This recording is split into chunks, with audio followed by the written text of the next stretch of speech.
सैनी जी, आज आप यहाँ पर उद्घाटन में शामिल हुए हैं, तो क्या कुछ चमत्कार करने वाली है इस बार कांग्रेस निगम के चुनाव के अंदर? देखिए, आज हमारे बहुत ही सम्मानित मुकेश पाल जी कुशल पाल जी के बुलाने पर मैं और हमारे करावल नगर जिले के अध्यक्ष भाई आदित्य भारद्वाज जी कांग्रेस पार्टी के इस कार्यालय का उद्घाटन करने के लिए आए और कांग्रेस पार्टी पूरी मजबूती के साथ दिल्ली के अंदर निगम चुनाव लड़ने के लिए तैयार है। और मैं ये आश्वासन ही सिर्फ नहीं दे रहा, क्योंकि पब्लिक के अंदर और लोगों के अंदर हम लोग जा रहे हैं, गली गली मोहल्ले मोहल्ले में घूम रहे हैं। जो लोगों का उत्साह दोबारा, और जो हालात इतने बुरे हो रहे हैं केजरीवाल सरकार से और एमसीडी के अंदर भ्रष्ट भाजपा सरकार से, जो लोगों का जो परेशानी लोगों को हो रही है, उसके तहत उनको समझ में आ रहा है कि सिर्फ कांग्रेस पार्टी थी जो स्वर्गवासी श्रीमती शीला दीक्षित जी ने जो कार्य किए थे दिल्ली के अंदर, वो लोगों को दोबारा ध्यान आ रहे हैं कि हमने एक गलती हुई हमारे से। लोग कह रहे हैं इसको गलती हुई, केजरीवाल को बना दिया और दिल्ली के अंदर 15 साल से एमसीडी में भाजपा को हमने दे रखा है, तो वो गलती का एहसास लोगों को हो रहा है। मैं आपको निश्चित तौर पे ये कहने जा रहा हूँ कि कांग्रेस पार्टी बहुत अच्छी तरीके से बहुमत के साथ कॉर्पोरेशन के अंदर सरकार बनाने जा रही है।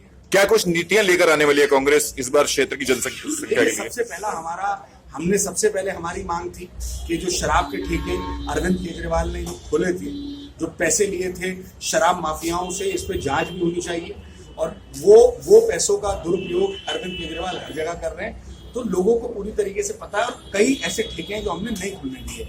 बात जहां तक है बीजेपी शासित एमसीडी की, जो एमसीडी के जो घोटाले हैं उसको जो हर दौर में कांग्रेस पार्टी उसको उठाती आ रही है। और हमारा पहला ये हमारी बात है कि अगर हम सरकार में आते हैं तो निश्चित तौर पे जो भ्रष्टाचार है, जो लेंटर माफिया है, उसको हम खत्म करेंगे और सफाई सुथराई दिल्ली के अंदर आप एक अलग लेवल की बात। कर्मचारियों ऐसा क्या हो गया कि एमसीडी के कर्मचारियों को तनख्वाह नियत नहीं है?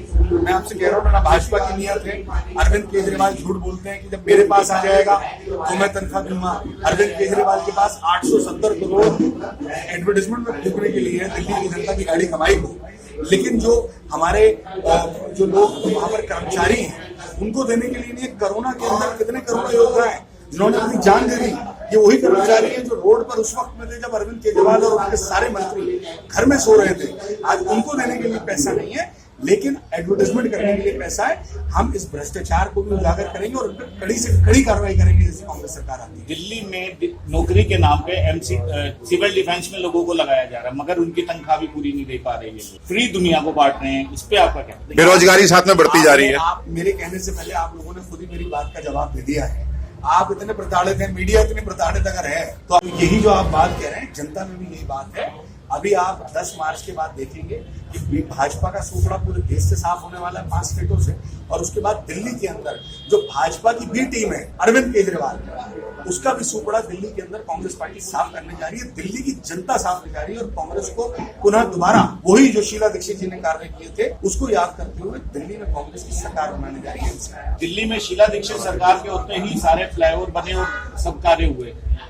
इतने साल से एमसीडी में ये कोई कार्य नहीं हुआ, दिल्ली सरकार का कोई कार्य नहीं हुआ, क्यों? देखिए, सबसे बड़ी चीज है कि इच्छा शक्ति होती है। नेता सेवार्थ के लिए आता है, स्वार्थ के लिए नहीं आता। आज दिल्ली के लोगों ने 3 बारी मुख्यमंत्री के बाद, केजरीवाल जी के मुख्यमंत्री बनने के बाद ये अंदाजा लगा लिया कि ये सेवार्थ नहीं है, स्वार्थ नहीं है।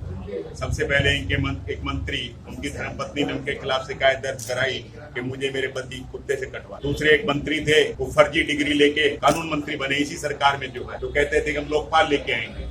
उसके बाद एक मंत्री राशन कार्ड के लिए महिलाओं के साथ किस तरह से प्रताड़ित कर रहे थे, ये सारे देश ने देखे। 50% से ज्यादा इनके मंत्री करप्ट हैं और ये सिद्ध हो गया है। सच्चाई ये है कि इसीलिए लोकपाल लेके नहीं आए। जिन्होंने कहा था कि हमारी सरकार बनेगी पूर्ण बहुमत की, तो सबसे पहला काम होगा कि रामलला ग्राउंड के अंदर खड़े होकर लोकपाल लेके आएंगे। आज 7 साल हो गए, लोकपाल की नियुक्ति नहीं है। अगर एक दिन लोकपाल आ जाएगा, जो शीला दीक्षित जी ने हमने बनाया था, अगर वो लोकपाल यहाँ पे लागू होगा तो आधे से ज्यादा मुख्यमंत्री और आधे से ज्यादा विधायक इनके जेल के अंदर होंगे। अभी आपने देखा है कि एक नेता जो है किस तरह से रंगे हाथों रिश्वत लेते पकड़ेंगे तो मुख्यमंत्री के विधानसभा से।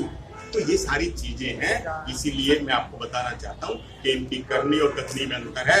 जब हम किसी भी गली मोहल्ले से गुजरते हैं तो हर व्यक्ति ये कहता है कि इससे तो कांग्रेस का शासन अच्छा था, इससे तो शीला दीक्षित अच्छी थी, जो शीला दीक्षित जी ने कर दिया दूसरा कोई कर नहीं सकता, ये अंतर है। हमारे जिलाध्यक्ष आदित्य भारद्वाज जी का स्वागत करेंगे।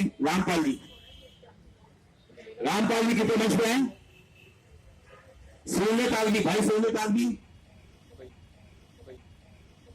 महेश प्रजापति जी जिला अध्यक्ष हमारे माननीय यादव भारद्वाज जी का स्वागत करेंगे। अमर सिंह लाडी जी बोला प्रेमपाल जी बोला है प्रेमपाल जी स्वागत करेंगे। अली नादी जी का स्वागत करेंगे।